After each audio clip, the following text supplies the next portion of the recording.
অসমে বন্যার জল কিছুটা কমতে শুরু করলেও দুর্গত মানুষদের দুর্ভোগ এখনও কাটেনি। বন্যার ভয়াবহতার পর এখন নতুন নতুন সমস্যার মুখোমুখি হচ্ছেন ক্ষতিগ্রস্তরা। অনেক পরিবার বাড়িতে ফিরলেও তাদের স্বপ্নের ঘর এখন কাদায় ভরে রয়েছে, যারা স্বাভাবিক জীবনে ফিরতে বড় বাধা হয়ে দাঁড়িয়েছে।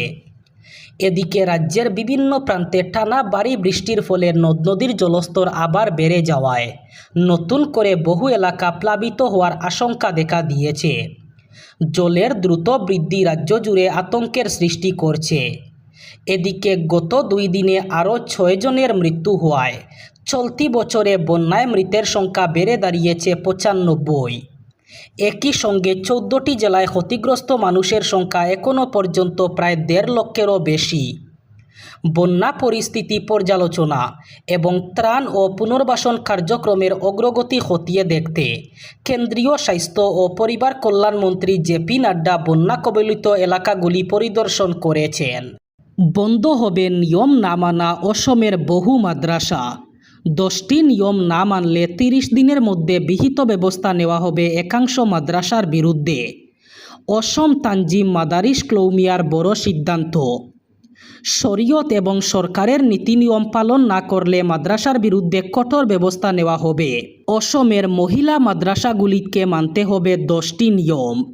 প্রথমত, ক্লৌমি মাদ্রাসায় প্রশাসন ছাত্রীদের সুরক্ষা সুনিশ্চিত করতে হবে।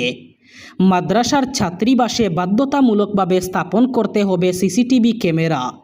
সেই সাথে মহিলা মাদ্রাসায় থাকতে হবে বাউন্ডারি ওয়াল, নৈশ প্রহরীর ব্যবস্থা। শিক্ষা দান করা পুরুষ শিক্ষক সকলের ক্ষেত্রেও তানজিম বেঁধে দিয়েছে নতুন নিয়ম। স্বামী স্ত্রী এবং শিক্ষক শিক্ষিত্রীর তত্ত্বাবধায়ক হিসাবে থাকবেন। সেই সাথে ছাত্রীদের ঘুমানোর ঘরে থাকতে হবে পালং এবং বিছনার ব্যবস্থা। মাদ্রাসার চৌহদ পরিষ্কার, সেই সাথে বিশুদ্ধ পানীয় জলের ব্যবস্থা থাকতে হবে। ইতিমধ্যে 340টি মহিলা মাদ্রাসার প্রতিনিধির বৈঠকে এই সিদ্ধান্ত নেওয়া হয়েছে। নিয়ম না মানা মাদ্রাসার বিরুদ্ধে পদক্ষেপ নেবে Tanzim board. Drink and drive করলেও আর দিতে হবে না জরিমানা। মদ্যপান করে গাড়ি চালালে আর জরিমানা দিতে হবে না। বার হোটেল কর্তৃপক্ষই গ্রাহককে দিতে হবে পিক আপ অ্যান্ড ড্রপিংয়ের সুবিধা। সড়ক দুর্ঘটনা নিয়ন্ত্রণের জন্য এই অভিনব পদক্ষেপ করল গৌহাটি মহানগরের প্রশাসন। গৌহাটি পুলিশ জানিয়েছে, ড্রিঙ্ক অ্যান্ড ড্রাইভ করলেও আর চালককে জরিমানা করা হবে না।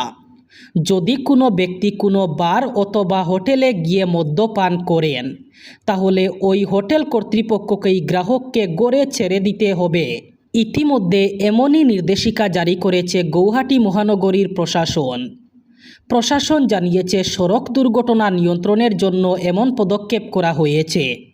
এবার বন্যার সাহায্যের নামেও প্রতারণা। অসমে বন্যায় ক্ষতিগ্রস্ত লোকদের সহায়তার নামে সোশ্যাল মিডিয়ার মাধ্যমে টাকা সংগ্রহ করার অভিযোগকে কেন্দ্র করে অসম পুলিশ অপরাধ অনুসন্ধান বিভাগ ব্যাপক তদন্ত শুরু করেছে। তদন্তকারী সংস্থা সন্দেহ প্রকাশ করেছে যে কিছু ব্যক্তি বন্যা সাহায্যের নামে সাধারণ মানুষের সহানুভূতির সুযোগ নিয়ে অনলাইনের মাধ্যমে টাকা সংগ্রহ করছে। অসম পুলিশের সূত্র অনুযায়ী বর্তমান সাইবার সেল এমন 50টি সন্দেহজনক সোশ্যাল মিডিয়া অ্যাকাউন্ট নিরীক্ষণ করেছে। এই অ্যাকাউন্টগুলির মাধ্যমে বিভিন্ন ইউপিআই আইডি, কিউআর কোড এবং অনলাইন পেমেন্টের মাধ্যমে প্রচার করে বন্যার সাহায্যের নামে বেআইনি টাকা সংগ্রহ করা হচ্ছে। সিআইডির তদন্তকারীরা জানিয়েছেন, এই সন্দেহজনক অ্যাকাউন্টগুলির সঙ্গে জড়িত সকল ব্যাংক অ্যাকাউন্টের লেনদেন এবং ডিজিটাল পেমেন্টের তথ্য তীক্ষ্ণভাবে পরীক্ষা করা হচ্ছে। কে কেমন টাকা সংগ্রহ করেছে, সেই ধন প্রকৃত বানপীড়িত মানুষদের হাতে পৌঁছাচ্ছে কিনা তা পরীক্ষা করে দেখছে সিআইডির তদন্তকারীরা। অসমের বানপীড়িত পরিবারসমূহের সংস্থাপনের জন্য এবার উল্লেখযোগ্য পদক্ষেপ গ্রহণ করলেন বলিউড অভিনেতা সালমান খান। বিভিন্ন সংবাদ মাধ্যমের প্রকাশিত প্রতিবেদন অনুযায়ী সালমান খানের স্বেচ্ছাসেবী সংস্থা গ্লোবাল 6কে সহযোগিতা করে বন্যায় গৃহহীন হওয়া পরিবারদের জন্য 500টি অর্ধস্থায়ী ঘর নির্মাণ করার সিদ্ধান্ত নেওয়া হয়েছে। সলমান খানের সমাজসেবামূলক সংস্থা বিং হিউম্যান এর আগেও বন্যা পীড়িত অঞ্চলসমূহে খাদ্য, অত্যাবশ্যকীয় সামগ্রী এবং অন্যান্য সাহায্য দিয়েছে। এবার সাহায্যের অভিযান দ্বিতীয় পর্যায়ে ক্ষতিগ্রস্ত পরিবারগুলিকে স্থায়ীভাবে পুনর্সংস্থাপন করার উপর গুরুত্ব আরোপ করেছে সলমান খানের বিং হিউম্যান। প্রতিবেদন অনুসারে অসমে বান প্রভাবিত অঞ্চলের অন্যতম শিবসাগর জেলায় নেপালিকুটি গাঁয়ে বর্তমানে প্রায় 220টি অর্ধস্থায়ী গড় নির্মাণ সম্পন্ন হয়েছে। এই গড়সমূহ বাঁশ এবং টিনের চাল ব্যবহার করে নির্মাণ করা হয়েছে। এবার পশ্চিমবঙ্গের মহিলাদের জন্য বড় সুখবর। পশ্চিমবঙ্গ রাজ্য সরকারের অন্যতম চর্চিত প্রকল্প অন্নপূর্ণা যোজনা নিয়ে অত্যন্ত গুরুত্বপূর্ণ ঘোষণা দিলেন সে রাজ্যের মুখ্যমন্ত্রী শুভেন্দু অধিকারী। তিনি জানান, আগামী মাস থেকে রাজ্যে ভারতীয় জনতা পার্টির সরকার যতদিন থাকবে প্রতি মাসের ঠিক দ্বিতীয় সপ্তাহের মধ্যেই অন্নপূর্ণা যোজনার উপভোক্তাদের ব্যাংক অ্যাকাউন্টে 3000 টাকা করে পৌঁছে যাবে। শুভেন্দু জানিয়েছেন যে আগামী 17 আগস্ট থেকে প্রথম দফায় তালিকাভুক্ত যোগ্য মহিলারা সরাসরি নিজ নিজ অ্যাকাউন্টে 3000 টাকা পাওয়া শুরু করবেন। মুখ্যমন্ত্রী জানান, অন্নপূর্ণা যোজনায় আবেদন গ্রহণের নির্ধারিত সময়সীমা ছিল গত 31 জুলাই। সেই সময়ের মধ্যে সে রাজ্যে অভাবনীয় সাড়া পাওয়া গেছে এবং প্রায় 2,16,00,000 আবেদনপত্র জমা পড়েছে। অসমে বন্যা ত্রাণে রাস্তায় নেমে অর্থ সংগ্রহে নিষেধাজ্ঞা চাপালো সরকার।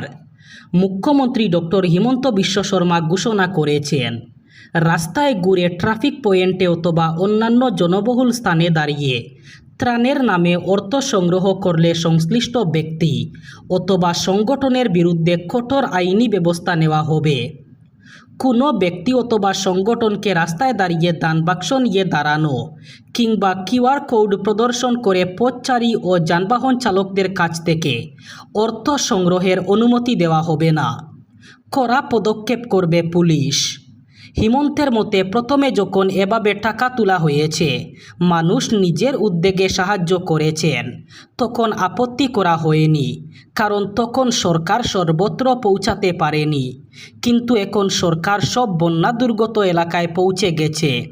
তাই এবার থেকে সাহায্য শুধু সরকার স্বীকৃত মাধ্যমেই করতে হবে।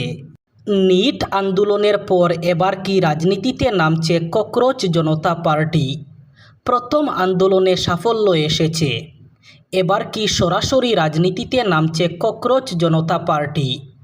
দলের পরবর্তী পদক্ষেপ নিয়ে আলোচনার জন্য মহারাষ্ট্রে শুরু হয়েছে ককরোচদের দলীয় বৈঠক। 2 দিন ধরে ছত্রপতি সম্ভাজিনগর এলাকায় বসেছেন প্রতিষ্ঠাতা অভিজিৎ দীপকে সহ দলের একজাক নেতা। সেখান থেকেই ককরোচদের ভবিষ্যৎ নিয়ে বেশ কিছু ইঙ্গিত দেন দীপকে। উদ্দেশ্য ছিল শিক্ষামন্ত্রী ধর্মেন্দ্র প্রধানের ইস্তফা, শিক্ষা ব্যবস্থার সংস্কার, প্রশ্ন ফাঁসের জেরে আত্মঘাতী পড়ুয়াদের পরিবারের জন্য আর্থিক সাহায্য আদায়। সেই উদ্দেশ্য সাধিত হয়েছে। কেন্দ্রের নরেন্দ্র মোদী সরকার পড়ুয়াদের আন্দোলনকে স্বীকৃতি দিয়ে তাদের সব দাবি মেনে নিয়েছে। ধর্মেন্দ্র ইস্তফা দেওয়ার পর অভিজিৎ জানিয়েছেন, আপাতত একটা জিনিসই তার মাথায় কাজ করছে, বাড়ি গিয়ে ঘুমাতে হবে, তার পরিবারের সঙ্গে দেখা করতে হবে।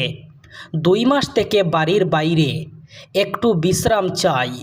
তার মনে হয় যেটা ঘটেছে সেটা তাদের জন্য সত্যি গর্বের, সত্যি খুশি হওয়ার মতো মুহূর্ত।